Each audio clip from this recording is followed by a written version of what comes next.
right, now, so let's head straight to that interview with the president of the European Bank for Reconstruction and Development, Ms. Odile Renaud Basso, and it was in her office, in their new office here in Lagos.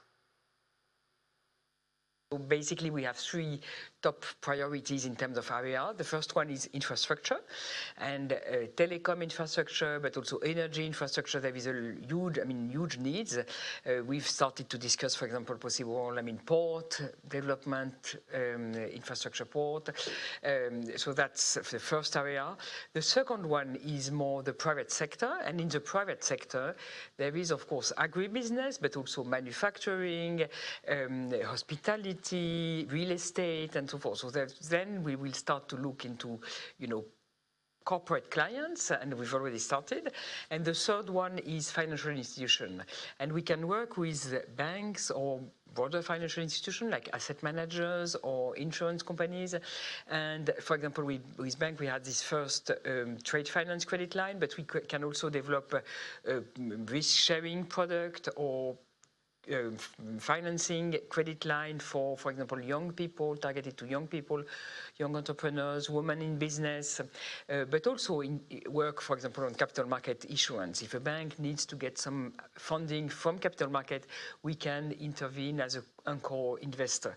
So we are exploring and working on potential projects in all these three areas. I know that the banks say they're interested in sustainable critical infrastructure.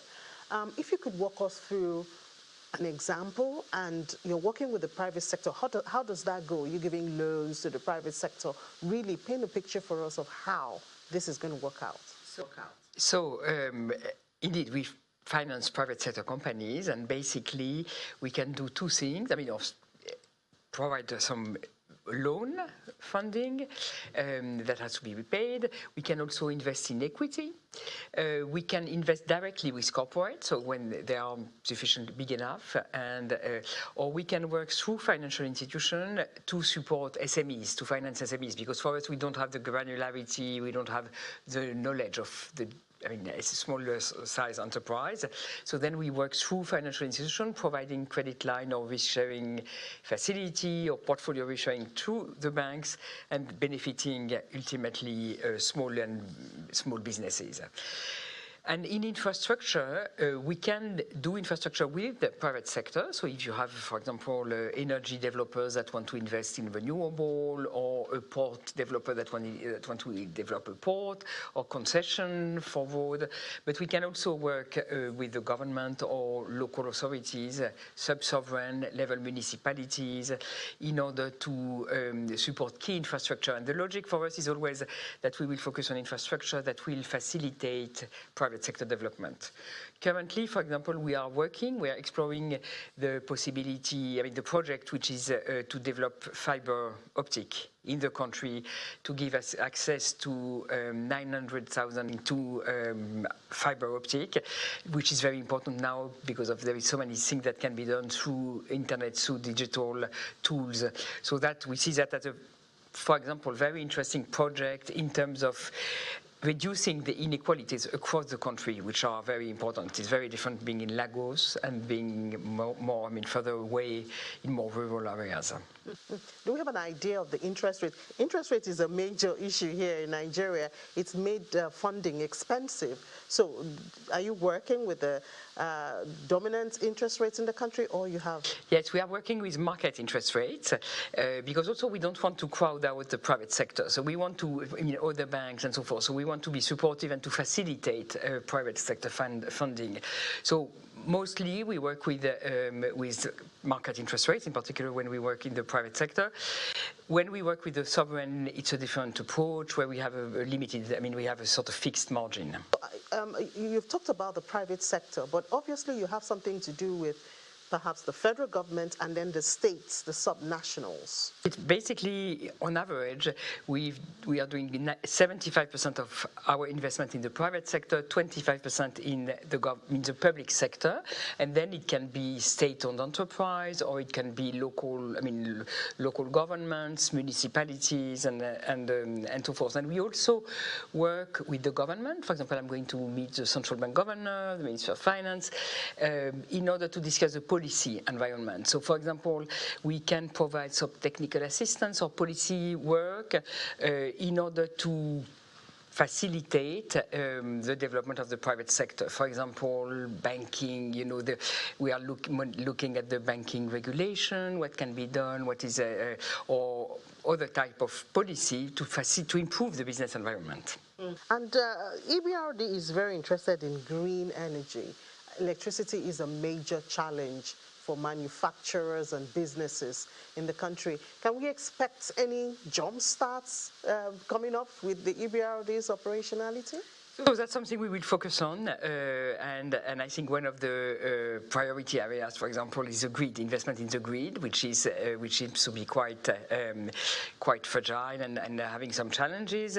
But of course, for example, we believe that the country has also some capacity to develop in a structural manner renewable potential. Of course, you have historically big oil and gas potential, but I think balancing and the diversification of source of energy could also be relevant to decarbonize some of the processes and to have more energy overall. When you mention grid, a lot of Nigerians will give you a lot of attention. Are you specifically working with the government on anything? Too early to say. I don't know. Because, when Nigerians know what they experience when it comes to the collapse of grid. So anybody who calls that, you just jump to me. But, as you said, perhaps it will be more of the renewables. We are at the very early stage, so I cannot talk about any specific project, but this is certainly an area where we will work. Apart from energy, how do you plan to assist in the area of transition? So Nigeria is very reliant on fossil fuel at this time, but everyone is preaching going green. The transition can be very expensive for businesses, for the government and all. Do you have any role that you think you'll be playing in that evaluation? Yes, we can provide some financing for the transition. We can also help businesses to understand how to move from one situation to another situation, how they can shift, develop, for example, their own. If you have high intensive manufacturing capacity, they can develop their own, for example, renewable energy supply. The cost of renewable energy has dropped very, very significantly in solar, in battery storage and so forth, so it creates new opportunities to diversify and to reduce the carbon footprint. There is also a lot of work that can be done to decarbonize some of the most higher emitters in manufacturing processes, for example, in the cement industry or some manufacturing facilities. But so that's the type of things we can look into, and we will focus upon them. Are you looking at gas?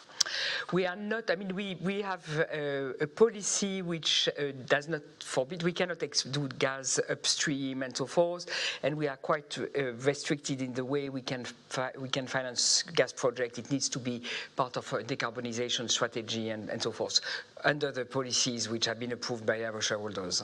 So when you say you work with businesses and all, sometimes a lot of Nigerians hear of the good news or things that are available, but actually accessing it seems far away. So are you saying businesses can come to you, or they can go to banks that you're working with to access facilities, or how exactly does it work?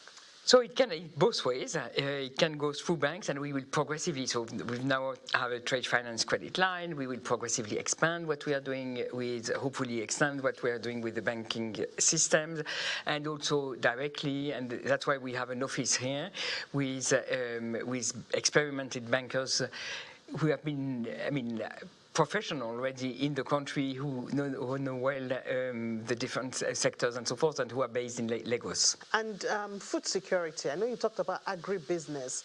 How much involvement are you doing in agribusiness and food security in Nigeria? So we started, this was the first project that there was a second project we financed in the country, and we believe there is a lot of potential. I understand there is also a lot of work that can be done on the logistics, because there is a lot of production, but that does not come to the final consumer because of the storage capacity, storage in good conditions, transportation, logistic, and so forth. So that's something, for example, we've been doing in a number of countries, help building logistic facilities, financing financing working capital for businesses who needs to have funding to support the crop cycle and so forth. So there are a lot of things that can be done. I think one of the that's one of the big potential of the country, and also very important for the people, because I guess the question of the food security is a real issue for a large part of the population in the country. So the more we will be able to develop the value chain and the capacity to produce and distribute the production, and the better it will be. Yeah, honestly, that's a big one for Nigeria also, because about 50% of the harvests is wasted because of storage, preservation, processing. So I guess and I know there's some companies in the country that are trying to fill in those gaps, but obviously funding is, so I guess you will be giving them priority. We are still at the very early stage, so still at the beginning, but this will be a priority for us. And then Nigeria has been talking a whole lot about adding value instead of exporting. For instance, we have cocoa. Can we add value? Are you involved in that line? Yes, I think we understand that this is a top priority for the country as well as the neighboring countries. I think that for Africa as a whole, getting more, higher in the value chain and being able to transform the raw material or the raw product is key in order to create jobs, to create more value in the country, and so that's something we will be willing to support and to accompany. And then there's the issue of perception risks.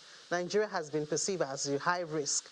What does the EBRD see in that area of risks and managing it, since you're fully on ground in Nigeria now? No, so I think it's a country, my perception is that a country with a lot of potential, a very buoyant entrepreneurial community, a lot of really entrepreneurial spirit, and despite obstacles, challenges, and so forth, you see still some very, very big success in terms of entrepreneurial development.